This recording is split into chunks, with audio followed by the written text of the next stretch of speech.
Hello दोस्तों, इस video में समझेंगे मानचित्र की रेखाएं, मैप लाइंस, जो कि एग्जाम में क्वेश्चन बनता है। जैसे में देखिएगा कि आइसोबाथ, आइसोथर्म, आइसोसिस्मिक होता है। ये सब के बारे में पूछा जाता है कि क्या होता है इसमें। जैसे कंटूर है, डेटम है, आइसो हाइट है। इसके बारे में रेखा जिसे में रेखा के बारे में मापा जाता है। जैसे में आइसोप्रेक्ट क्या होता है, एपिसाइड रेखा क्या होता है, इसके बारे में समझेंगे और साथ में क्वेश्चन भी है। आइए समझते देखिए, मानचित्र की रेखाएं एग्जाम में किसी न किसी एग्जाम में देखिएगा कि एक क्वेश्चन इसमें से रहता है। एपिसाइड भी रहता है, जैसे में अपसौर उपसौर को मिलाने वाली रेखा को एपिसाइड रेखा कहते हैं। इसी तरह क्वेश्चन बनेगा कि क्या होता है थर्म, क्या होता है समान हीट वाले जगह को क्या कहते हैं, ये सब होता है। आइए समझते हैं, इसमें ज्योग्राफी का एक महत्वपूर्ण ये टॉपिक है। देखिए, ये समझते हैं डेटम। डेटम रेखा को ही कंटूर रेखा कहते हैं और समोच्च रेखा भी कहते हैं इसी को। तो कंटूर ज़्यादातर एग्जाम में रहता है, तो पूछेगा कि कंटूर या डेटम रेखा किसे कहते हैं। तो समान ऊंचाई वाले क्षेत्र को कहते हैं। जैसे में समुद्र तल से समान ऊंचाई वाले क्षेत्र को मिलाने वाली रेखा को, यानी कि समुद्र तल से समान ऊंचाई वाले मिलाने वाली रेखा को ये डेटम कहा जाता है, कंटूर कहा जाता है, समोच्च कहा जाता है इसका। तो कंटूर के बारे में समझिएगा, समान ऊंचाई, बस इतना ही याद करके रखिएगा, समान ऊंचाई के बारे जगह को कहा जाता है। जैसे में देखिएगा कि भारत के लेह लद्दाख, लेह जो कारगिल जगह है, दोनों का समान ऊंचाई है, तो यही तुलना किया जाता है। तो ये सब नहीं पूछ सकता है, बाकी पूछेगा कि समान ऊंचाई वाले क्षेत्र को क्या कहा जाता है, यही पूछेगा ये एग्जाम में। तो डेटम रेखा लेह कारगिल वाले क्षेत्र को, यानी कि दोनों मिलाने वाली रेखा को, ये समान ऊंचाई का है, तो ये समुद्र तल से ऊंचा है, दोनों बराबर है, लेह कारगिल है।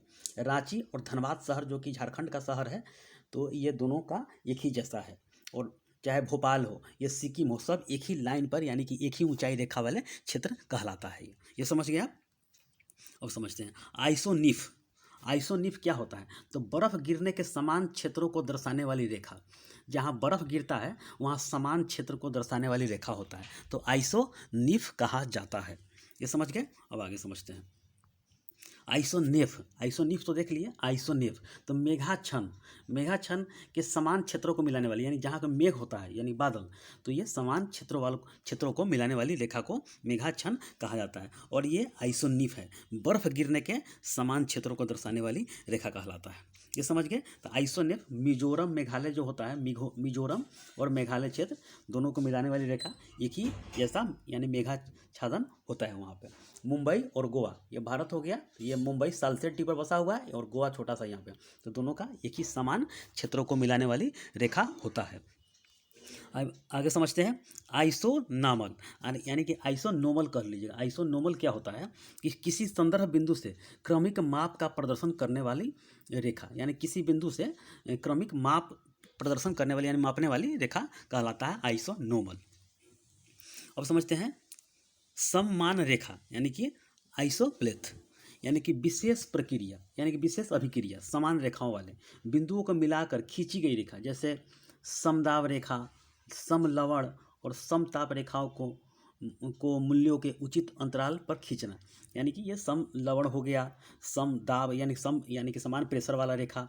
समताप यानी कि समान टेम्परेचर वाला रेखा को उचित मूल्यों पर अंतराल पर खींचना, यही सम रेखा कहलाता है। तो ये समझ गए, यही सब पूछा जाता है एग्जाम में।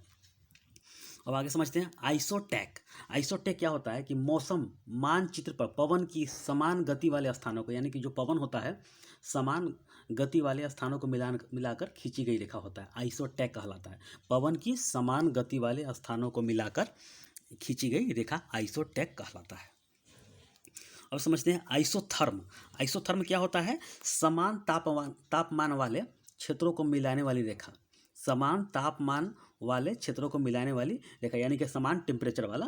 तो दिल्ली कानपुर का एक ही टेम्परेचर होता है, याद करके रखिएगा। और कानपुर जिसमें लद्दाख और मनाली होता है, ये लद्दाख और मनाली होता है। और जैसलमेर यानी कि राजस्थान का है, और सीकर एक ही जैसा होता है। तो ये इतना समझ गए। अब आगे समझते हैं आइसोपैक। देखिए आइसोपैक क्या होता है कि ये हिमानी अथवा चट्टानों के समान मोटाई, यानी कि हिमानी जो कि बर्फ वाला होता है, हिम जो चट्टान की तरह होता है, और समानों यानी कि चट्टानों के समान मोटाई वाले क्षेत्रों को यह कहा जाता है, समान मोटाई वाले क्षेत्रों को कहा जाता है, तो आइसोपैक कहलाता है। अब आगे समझते हैं आइसोफाइट क्या होता है। आइसोफाइट के बारे में समझते हैं। वनस्पतियों की समान ऊंचाई, वनस्पतियों की समान ऊंचाई अथवा समान ऊंचाई वाले वनस्पति स्तरों को मिलाने वाली रेखा, यानी कि जहाँ वनस्पति होता है समान ऊंचाई वाले क्षेत्र, जैसे हिमालय क्षेत्र में चले जाइएगा तो उस क्षेत्र में मिलाने वाली, चाहे शिवालिक क्षेत्र में आ जाइएगा, चाहे हिमालय रेंज में जो भी हो, यानी कि कहीं भी समान ऊंचाई वाले वनस्पति देखिएगा, समान ऊंचाई वाले क्षेत्र वनस्पति, उसी को आइसोफाइट कहा जाता है। आइसोप्रेक्ट, आइसोप्रेक्ट क्या होता है, तो समान जनसंख्या वाला क्षेत्र, यानी कि समान जनसंख्या जहाँ जहाँ, जैसे दिल्ली मुंबई का एक ही जनसंख्या होता है, अहमदाबाद चेन्नई का होता है, तो ये समान जनसंख्या वाला क्षेत्र कहलाता है। जैसे में मानव जनसंख्या के समान वितरण वाले स्थानों को मिलाने वाली रेखा आइसोप्रेक्ट कहलाता है। तो ये सिर्फ समान जनसंख्या के मिलाने वाले, याद कर लीजिएगा। तो दिल्ली मुंबई हो गया, अहमदाबाद चेन्नई हो गया, इसी तरह। अब समझते हैं आइसोराइम। आइसोराइम क्या होता है, तो पाला गिरने की समान मात्रा वाले स्थानों को, पाला जो होता है ठंडी के टाइम में पाला गिरता है, तो पाला गिरने की समान मात्रा वाले स्थानों को मिलाने वाली रेखा आइसोराइम कहलाता है। अब समझते हैं आइसोस्टैट। आइसोस्टैट क्या होता है कि समान अधिवासीय संख्या को मिलाने वाली रेखा, समान अधिवासीय संख्या को मिलाने वाली रेखा को आइसोस्टेट कहलाता है। और समझते हैं आइसोसिस्मल, यानी कि भूकंप के क्षेत्र, आइसोसिस्मल होता है भूकंपीय, यानी कि भूकंपीय तीव्रता की समानता हो, यानी कि जहाँ पर तीव्रता एकदम तेजी से आ गया, तो ये उसी को मिलाने वाली रेखा को आइसोसिस्मल कहा जाता है। जैसे नेपाल हो गया, नेपाल अब भुज जो गुजरात का है, तो ये समान तीव्रता का भूकंप यहाँ पर नोट किया गया है और किया जाता है यहाँ पर। और समझते हैं आगे आइसोरिद्म। आइसोरिद्म क्या होता है कि समान मान वाली रेखाओं का एक सम्मिलित जननिक, यानी कि जेनेटिक नाम, इसके अंतर्गत उपयुक्त समस रेखाएं शामिल किया जाता है, इसके अंतर्गत उपयुक्त समस रेखाएं शामिल किया जाता है। तो आइसोरिद्म याद कर लीजिएगा, इस समान जननिक यानी समान जेनेटिक नाम। अब आगे समझते हैं, देखिए एपिसाइड। एपिसाइड क्या होता है, एपिसाइड रेखा कि अपसौर और उपसौर को मिलाने वाली रेखा। अपसौर यानी कि अपसौर और उपसौर क्या होता है, देखिए अपसौर यानी कि 3 जनवरी को अपसौर होता है और 4 जुलाई को, देखिए उपसौर जो होता है 3 जनवरी के, उपसौर 3 जनवरी और 4 जुलाई को अपसौर होता है। यानी कि ये देखिए ये हो गया आपका ब्रह्मांड हो गया, और इसी में देखिए सूर्य है और ये पृथ्वी हो गया, पृथ्वी नज़दीक होता है 3 जनवरी को और दूरी होता है 4 जुलाई को। तो ये याद करके रखिएगा, अपसौर और उपसौर को मिलाने वाली रेखा। तो 3 जनवरी को क्या हो गया, उपसौर हो गया, और 4 जुलाई को क्या हो गया, 3 जनवरी को उपसौर और 4 जुलाई को अपसौर होता है। ये इस तरह याद करके रखिएगा। ये तो ये यानी कि समान, यानी सूर्य हो गया, ये समान दूरी का यानी मिलाने वाली रेखा हो गया, इसका अपसौर और उपसौर होता है। तो एपिसाइड अपसौर और उपसौर को मिलाने वाली रेखा, उपसौर 3 जनवरी के और अपसौर 4 जुलाई को होता है ये। अब समझते हैं आइसोहाइट रेखा, यानी कि आइसोहाइट जब भी रहेगा समान वर्षा वाले क्षेत्र को मिलाने वाली रेखा, आइसोहाइट समान वर्षा। ये उत्तर प्रदेश और बिहार हो गया, यूपी बिहार, यानी कि आंध्र प्रदेश तमिलनाडु हो गया, मुंबई गोवा क्षेत्र हो गया, तो आइसोहाइट होता है, समान वर्षा वाला क्षेत्र यही कहलाता है आइसोहाइट।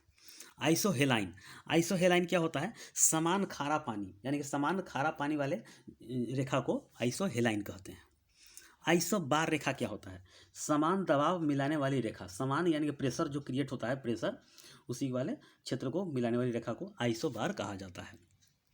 और लास्ट में आइसोबास क्या होता है, समान गहराई, यानी कि समान गहराई वाले क्षेत्र को कहा जाता है। जैसे नर्मदा ताप्ती, ये भ्रंश घाटी से होकर गुजरती है और जाके अरब सागर में गिरती है, तो ये आइसोबाथ रेखा समान गहराई वाला होता है।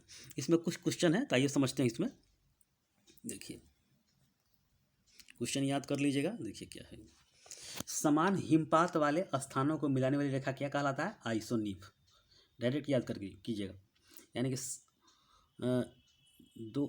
जो स्थानों को जोड़ने वाली रेखाओं क्या कहलाता है, यानी कि भूकंप वाले क्षेत्र, तो कोसिस्मल लाइंस कहलाता है। अब आगे समझते हैं, सूर्य ताप के समान अवधि वाले स्थानों को मिलाने वाली रेखा क्या कहलाता है, सूर्य ताप को आइसोहेल कहलाता है। सूर्य ताप के समान अवधि वाले स्थानों को मिलाने वाली रेखा आइसोहेल कहा जाता है। और आइसोहेल रेखाओं द्वारा क्या प्रदर्शित किया जाता है? तो समान धूप, समान धूप। आइसोहेल आइसोहेल क्या प्रदर्शित करता है? तो समान धूप को प्रदर्शित करता है ये। अब समझते हैं, समुद्र के अंदर समान गहराई वाले स्थानों को मिलाने वाली रेखा क्या कहलाता है? आइसोबाथ कहलाता है। समुद्र के अंदर आइसोबाथ कहलाता है। एक ही देखिए, एक ही तापमान वाले स्थानों को जोड़ने वाली काल्पनिक रेखाएं क्या होता है? आइसोथर्म होता है। ये हम लोग पढ़ चुके हैं पीछे। देखिए, एक समान समय पर तूफान आने वाले स्थानों को मिलाने वाली रेखा क्या कहलाता है? आइसोब्रांट कहलाता है। आइसोब्रांट, एक समान समय पर तूफान आने वाले स्थानों को मिलाने वाली रेखा आइसोब्रांट कहलाता है।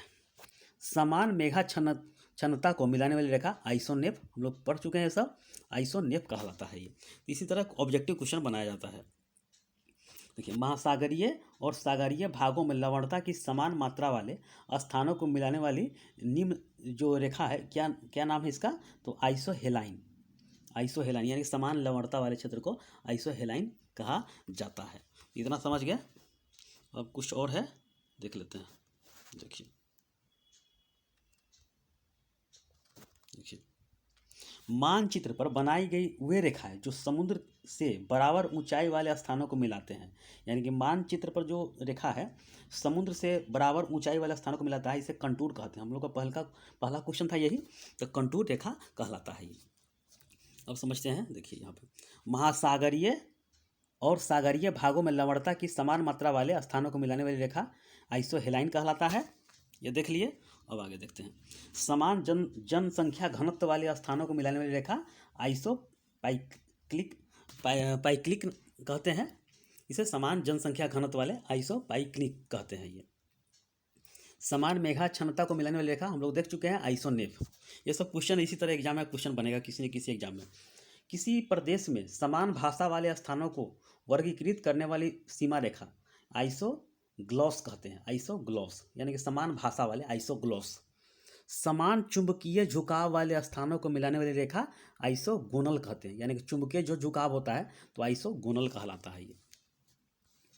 अब आगे समझते हैं, भूकंपीय तीव्रता की समानता वाले स्थानों को मिलाने वाली रेखा क्या कहलाता है? आइसोसिस्मल कहलाता है। समुद्र के अंदर समान गहराई वाले स्थानों को आइसोबाथ कहलाता है। भूकंप एक ही समय पर आने वाले स्थानों को आइसोसिस्मल कहलाता है। जैसे में नेपाल और भुज है, तो ये याद करके, एक ही समय पर आता है ये। सूर्यातप के समान अवधि वाले स्थानों को मिलाने वाली रेखा आइसोहेल कहलाता है। महासागरों और सागरों की लवणीयता को मानचित्र पर प्रदर्शित करने वाली रेखाएं आइसोहेलाइन कहलाता है। समान हिमपात वाले स्थानों को मिलाने वाली रेखा आइसोनिप कहलाता है। आइसोबाथ रेखाएं प्रदर्शित करता है क्या? समुद्र तल के समान गहराई वाले क्षेत्र। अच्छा, समोच्च रेखाएं कैसे स्थानों को मिलाते हुए खींची जाती है? तो मध्य समुद्र तल से ऊंचाई वाले स्थानों को। इधर कुछ और है, भूकंप एक ही समय पर आने वाले स्थानों को क्या कहते हैं? होमोसिस्मल कहते हैं। एक ही समय पर आता है, होमोसिस्मल। भूकंपीय तीव्रता की समानता वाले स्थानों को मिलाने वाली रेखा आइसोसिस्मल कहलाता है। किसी प्रदेश में समान भाषा वाले स्थानों को वर्गीकृत करने वाली सीमा रेखा को क्या कहते हैं? आइसोग्लॉस कहलाता है। आइसोहेल द्वारा क्या प्रदर्शित किया जाता है? प्रदर्शित आइसोहेल द्वारा समान धूप वाले क्षेत्र को आइसोहेल कहलाता है। आइसोहेल प्रदर्शित करता है। समदाब रेखाएं निम्नलिखित में से किसको प्रदर्शित करता है? तो समान वायुमंडलीय दबाव को प्रदर्शित करता है ये। एक ही तापमान वाले स्थानों को जोड़ने वाले काल्पनिक रेखाएं आइसोथर्म कहलाता है, यानी कि एक ही टेम्परेचर होता है ये। बस ये एग्जाम में क्वेश्चन बनेगा, याद कर लीजिएगा जो भी क्वेश्चन ये बनेगा। तो बस इतना ही है, बाकी ये डिटेल्स याद कर लीजिएगा, पीछे वाला जितना भी है ये डिटेल्स याद कर लीजिएगा। इसी से क्वेश्चन किसी न किसी एग्जाम में क्वेश्चन बनेगा ही। तो ठीक है, इस वीडियो में इतना ही, धन्यवाद।